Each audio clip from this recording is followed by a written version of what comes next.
عليكم ورحمة الله تعالى وبركاته. الحمد لله. அன்புக்கும் இணையத்திற்கும் உரிய அல்லாஹுவின் நல்லடியார்களே, அருமை சகோதரர்களே, அல்லாஹுடைய அளப்பெரும் கருணையினால் நாள்தோறும் சில நல்ல விஷயங்களை அறிந்து வருகின்றோம். அந்த அடிப்படையிலே ஹஜ்ரத் ரசூலுல்லாஹி ஸல்லல்லாஹு அலைஹி வஸல்லம் அவர்கள் அல்லாஹ்விடத்திலே பிரார்த்தித்த இந்த உம்மத்தையும் பிரார்த்திக்குமாறு கற்றுத்தந்த பல்வேறு துவாக்களை நாம் கடந்த காலத்தில் அறிந்திருக்கின்றோம். அது போன்ற ஒரு துவாவைத்தான் இப்போது நான் உங்களுக்கு கூற இருக்கின்றேன். இதை நாம் வாழ்க்கையில் அதிகமாக ஓதி வர வேண்டும். அற்புதமாக ஒரு துவா. ஹஜ்ரத் புரைதா ரலியல்லாஹு தஆலா அன்ஹு அறிவிக்கிறார்கள், பஸார் என்ற கிதாபினுடைய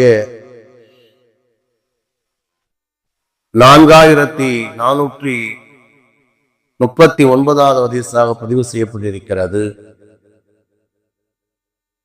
அன்ன ரசூலுல்லாஹி ஸல்லல்லாஹு அலைஹி வஸல்லம் கான யகூல், பெருமானார் ஸல்லல்லாஹு அலைஹி வஸல்லம் அவர்கள் இவ்வாறு துஆ செய்யக்கூடியவராக இருந்தார்கள். எப்படி? அல்லாஹும்ம ஜஅல்னி ஷக்கூரா, யா அல்லாஹ் என்னை நன்றி உடையவனாக ஆக்குவாயாக. வஜஅல்னி சபூரா, என்னை பொறுமையாளனாக ஆக்குவாயாக. வஜஅல்னி ஃபி ஐனி ஸகீரா, என்னுடைய கண்ணிலே, என்னுடைய பார்வையிலே என்னை சிறியவனாக ஆக்குவாயாக. வஃபி அயுனின் நாஸி கபீரா, மக்களின் பார்வையிலே என்னை பெரியவனாக, கண்ணியத்திற்குரியவனாக ஆக்குவாயாக என்று பெருமானார் ஸல்லல்லாஹு அலைஹி வஸல்லம் துஆ செய்யக்கூடியவராக இருந்தார். பெருமானார் ஸல்லல்லாஹு அலைஹி வஸல்லம் அவர்கள் 4 வகையான விஷயத்தை துஆ செய்திருக்கிறார்கள், நமக்கு கற்றுத் தருகிறார்கள். முதலாவது விஷயம் என்ன? அல்லாஹும்ம ஜஅல்னி ஷக்கூரா, யா அல்லாஹ் என்னை நன்றி உடையவனாக ஆக்குவாயாக என்று அல்லாஹ்விடத்தில் அதிகமாக நாம் துஆ செய்ய வேண்டும். ஏனெனில் நன்றி உணர்வு என்பது அல்லாஹ்வுடைய குணம், ரசூலுடைய குணம், நல்லடியாருடைய குணம். வரலாறே நாம் காணலாம். ஃபமன் தத்தவ்வா கைரன் ஃபைனல்லாஹ் ஷாக்கிர் அலீம், யார் உபரியாக வணக்கங்களை செய்கின்றாரோ அவருக்கு அல்லாஹ் நன்றி பாராட்டுகிறார் என்று அல்லாஹு தஆலா தன்னை பற்றி போகிறார். ஃபமன் தத்தவ்வா கைரா, ஃபர்லான வணக்கத்தை செய்கிறது நம்ம கடமை. அதையும் தாண்டி யார் உபரியான வணக்கங்கள் செய்கிறார்களோ அப்படிப்பட்ட அடியானை அல்லாஹ் நன்றி பாராட்டுகிறார். வழக்கிடத்தை அல்லாஹ் கூறுகின்றான், என் அடியானை பார்த்தீர்களா எப்படி உபரியான வணக்கங்களை செய்கின்றார், தொழுகின்றார், ஓதுகின்றார், திக்ர் செய்கிறார் என்று. திக்ர் செய்யப்பட்டால் அல்லாஹு தஆலா பெருமையாக கூறுகிறார், குர்ஆன் ஓதப்பட்டால் பெருமையாக கூறுகிறார். லைலத்துல் கத்ர் இரவிலே மனத்தில் அல்லாஹு தஆலா எதுக்கு அனுப்பி வைக்கிறார்? இவரை படைக்க வேண்டாம் நிர்வாகிக்கிற சொன்னீர்களை போய் பாருங்கள், காலம் முழுவதும் பாவத்தில் இறந்தவர் எப்படி அழுது வன்றாடுகிறார் என்று. ஜிப்ரீல் அலைஹிஸ்ஸலாம் அவர்கள் பெருமானார் ஸல்லல்லாஹு அலைஹி வஸல்லம் வஃபாத்துக்கு பிறகு இந்த உலகத்துக்கு ஒரே ஒரு தடவை தான் வருகிறார்கள், லைலத்துல் கத்ரிலே தான் வருகிறார்கள். ஏன்னா அவருடைய வேலை நபிமார்களுக்கு ஏகத்துவத்தை, நபித்துவத்தை அல்லாஹ்வுடைய புறத்திலிருந்து சொல்றது தானே. அல்லாஹ்வுடைய புறத்திலிருந்து வேத வசனத்தை சொல்றது. பெருமானாரோடு நபித்துவம் முடிந்து போறது, அவருடைய வருகை முடிந்து போறது. தனஸ்ஸலுல் மலாயிக் வர்ரூஹு ஃபீஹா, அல்லாஹ் சொல்வான், அந்த நாளையிலே, அந்த லைலத்துல் கத்ர் இரவிலே மலக்கள் வருகிறார்கள். ரூஹுன்னா ஜிப்ரீல் அர்த்தம், ஜிப்ரீல் வருகின்றார். சொல்ற அப்படின்னா நன்றி உணர்வு என்பது அல்லாஹ்வுடைய குணம், திருப்பவருடைய குணம். தினத்திலே தன்னுடைய பால் வீங்குற வரைக்கும் வீங்குற அளவுக்கு பெருமானார் வணங்குகிறார்கள். ஐசானை கேட்பாங்க, அல்லாஹ்வுடைய தூதரே,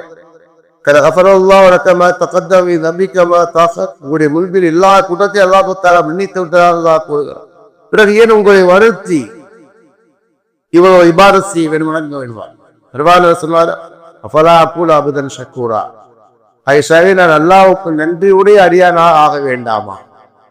நான் வணங்குவது என்பது என்னுடைய பாவ மன்னிப்புக்காக அல்ல, நான் அல்லாஹ்வுக்கு நன்றி செலுத்துவதற்காக வணங்குகிறேன் சொன்னார்.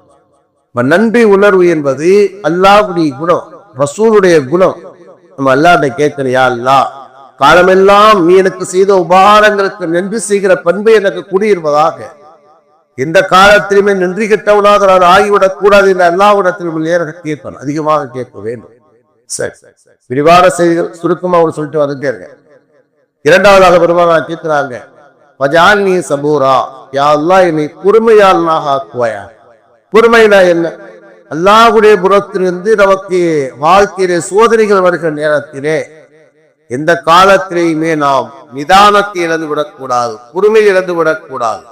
அல்லாஹ்வை பற்றிய தவறான எண்ணங்களை நினைப்பதோ, அல்லாஹ்வை பற்றி தவறாக பேசுவதோ கூடாது. நம்முடைய வாழ்க்கையிலே என்ன சோதனை ஏற்பட்டாலும் அதற்கான பொறுமையை நாம் எல்லாம் கேட்கணும். போக்குவரத்து அறிஞர் மக்கள் 3 விளக்குகள் எழுதுவார்கள், நான் சொல்லி இருக்கிறேன். ஒன்று, நம்முடைய வாழ்க்கையில எந்த கஷ்டங்கள் வந்தாலும் கூட, யா அல்லாஹ், நான் பொறுமையோடு இருப்பதற்காக நீ எனக்கு நல்ல ஒரு முடிவாயா. ஏன்னு சொன்னா, சில நேரத்தில் மனிதனுடைய வாழ்க்கையில் ஏற்படுகின்ற கஷ்டங்கள் தான் அவன் தவத்த முடிவுகள் எடுப்பதற்கு, தவறான பழக்கங்களுக்கு அடிமையாகுவதற்கு காரணமாகி போய் தவறான முடிவுகள் தற்கொலை பண்றாங்க. எதுக்கு தற்கொலை பண்றான்? சூசைட் பண்றான். எதுக்கு தற்கொலை பண்றான்? வாழ்க்கையில ஏற்படுகின்ற சோதனை, விரக்தி தான். அது மாதிரி தவறான பழக்கங்களுக்கு அடிமை. அது மாதிரி அந்த மனிதனுடைய வாழ்க்கையிலே கஷ்டங்கள் வருகிற நேரத்திலே வலிதவறி போய்விடுகின்றார். அவர் வாழ்க்கை ஏற்படுகிற சோதனையிலே பொறுமை. இரண்டாவதாக சொல்வார்கள், இபாதத்தை வணக்கத்தை செய்கிற நேரத்தில் ஏற்படுகின்ற சிரமத்தினுடைய பொறுமை. பதினுடைய நேரத்தில் எழுதுவது சிரமம் தான். என்ன வேலையாக இருந்தாலும் அந்த பாவு சொல்லப்பட்ட உடனே அந்த தொழுகைக்கு வருதல், ரமலானுடைய காலத்திலே நோன்பை நோக்குதல், சிரமம் இருக்கும். நம்ம கஷ்டப்பட்டு தெம்பாக காசுக்கு சக்காத்து கொடுக்கிற நேரத்திலே சிரமங்கள் இருக்கும். ஹஜ் உம்ரா போனோம் அப்படின்னா சிரமப்படாம இபாதத் செய்யவே முடியாது. அப்ப இபாதத்தை செய்கிற நேரத்திலே கொடுக்கிற சிரமம்.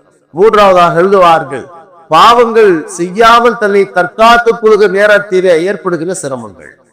ஒரு பாவத்தை செய்வதற்கான சகல வாய்ப்புகள் இருக்கிறது, அந்த நேரத்திலே அவருடைய மனதை கட்டுப்பாடோடு வைக்கிற நேரத்தில் ஏற்படுகின்ற சிரமம், நஃப்ஸோடு போராடுகிற நேரத்தில் ஏற்படுகின்ற சிரமம். சில நேரத்தில் அப்படிப்பட்ட நண்பர்களுடைய கேலி பேச்சுக்களுக்கு ஆகிற நேரத்தில் ஏற்படுகிற சிரமம். அந்த வயசை தாண்டி நம்ம வந்துட்டோம்.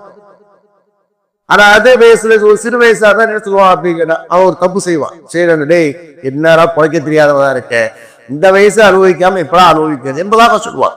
அந்த நேரத்தில் கூட சில நல்ல வாலிபர்கள், இளைஞர்கள் நல்லவர்களாக இருக்கத்தான் செய்கிறார்கள். அப்ப சபூராயா, அல்லாஹ், என்னை பொறுமையாளனாக ஆக்குவாயா. அடுத்து மூன்றாவதாக பெருமானார் சொன்னாங்க, வஜால் ஃபி ஐனி சகீரா, வஜால் ஃபி ஐனி சகீரா, யா அல்லாஹ், என்னுடைய பார்வையிலே நான் சிறியவனாக தெரிவதற்கு நல்ல புரிவாயா. அப்படின்னா என்ன அர்த்தம் புரிவாயா? அப்படின்னா என்ன அர்த்தம் அப்படின்னா, என்னை ஆணவமற்றவனாக பெருமையற்றவனாக ஆக்குவாயாக. ஐயா, 2 அர்த்தங்கள். ஒன்று, என்னை பெருமையற்றவனாக ஆக்குவாயாக, என்னை நானே பெருமையாக நினைப்பதற்கு, பெருமையாக செயல்படக்கூடியவனாக என்னை ஆக்கி விடாதே. இரண்டாவதாக எழுதுகிறார்கள், நான் செய்யக்கூடிய வணக்கத்தை நினைத்து நாமே பெருமைப்படக்கூடியவராக ஆக்கி விடாதே. பெருமையில் 2 வகையா இருக்கு. ஒன்று, மக்களுக்கு மத்தியிலே பெருமை அறிக்குதல் என்பது ஒன்று, அதுவும் மார்க்கம் தடை செய்கிறது.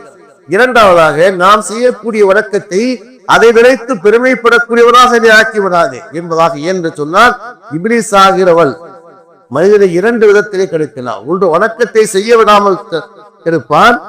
இரண்டாவதாக, நாம் செய்கின்ற வணக்கத்தை நாமே பெருமையாக நினைத்தோம் என்றாலும் என்ன செய்வோம், அந்த வணக்கத்துடைய நன்மையை நாம் இழந்து விடுகின்றோம். அதவே எழுதுறாங்க, அக்கல்லமின் ஐயோஜபிஹா, என்னுடைய வணக்கத்தை நினைத்து நானே பெருமைப்படுவதற்கு ஆச்சரியப்படக்கூடியவனாக என்னை ஆக்கி விடாது என்பதாக. ஏன்னா என்ன செய்வோம், பெருமை வந்து விட்டாலோ, அந்த ஆச்சரியம் வந்து விட்டாலோ நன்மையை நாம் இழந்து விடுகின்றோம். அதே நேரத்தில் என்னை ஆக்குவாயாக கபீரா, மக்களுடைய மனதிலே மக்களுடைய பார்வையிலே கண்ணியமானவராக என்னை ஆக்குவாயாக என்று நாம் அல்லாத கேட்கணும். என்று சொன்னா நாம் சாதாரணமாக இருந்தாலும் மக்கள் நம்மை போற்றும்படியாக மதிக்கும்படியாக என்னை ஆக்குவாயாக என்று நாம் எல்லாம் துவா செய்யணும். ஏனென்றால் ஹதீஸ் ஷரீஃபிலே ஒரு செய்தி வருகிறது, பதிவு செய்யறாங்க. அல்லாஹ் பெருமானார் சொன்னாங்க, இன்னல்லாஹ இதா அஹப்ப அப்தன் நாதா ஜிப்ரீல் இன்னல்லாஹ கது முஹிப்பு ஃபுலானன் ஃபஅஹிப்புஹு. அந்த ஹதீஸ் தொடர்கின்றது. வயஹிப்புஹு அஸ்ஸமா. அல்லாஹ் தஆலா ஒரு அடியானை நேசித்தால் அல்லாஹ் தஆலா ஜிப்ரீலை அழைத்து கூறுகின்றார், இந்த அடியானை நான் நேசிக்கின்றேன், நீங்கள் நேசிப்பீர்களாக என்பதாக அல்லாஹ் தஆலா ஜிப்ரீல் இடத்திலே கூறுகின்றார். ஜிப்ரீல் அலைஹிஸ்ஸலாம் அவர்கள் தான் நேசிக்கிறார்கள். வானத்தில் இருக்கிற மலக்கிடத்திலே கூறுகிறார்கள், இந்த அடியானை அல்லாஹும் நானும் நேசிக்கின்றேன், நீங்கள் நேசிக்கிறீர்களாக கூறுகின்றார்கள். வானத்துடைய வானவர்கள் செய்கிறாங்க, நேசிக்கிறார்கள். பிறகு பூமியில இருக்கக்கூடிய வானவரிடத்திலே பூமியில இருக்கக்கூடிய மக்களுடைய உள்ளத்தில் அந்த பூமியுடைய வானவரிடத்திலே சொல்லப்படுகிறது, அவர்கள் நேசிக்கிறார்கள். பிறகு மக்களுடைய உள்ளத்தில் அல்லாஹ் அவரை பற்றி அன்பை ஏற்படுத்துகிறார், மக்கள் அவரை நேசிக்கிறார்கள், மக்கள் அவரை மரியாதை செய்கிறார்கள். அவர் மக்கள் மன்றத்தில் இலக்கிடசி கண்ணியத்தை கொடு. நான் சாதாரணமாக இருக்க வேண்டும், ஆனால் மக்கள் என்னை மதிக்க வேண்டும். இது ஒரு பெரிய விஷயம். ஏன்னா பெருமானார் ஸல்லல்லாஹு அலைஹி அவர்கள் அவருடைய வாழ்க்கையை நாம் பார்க்கின்றோம், சஹாபாக்களுடைய வாழ்க்கையை காட்டுகின்றோம்.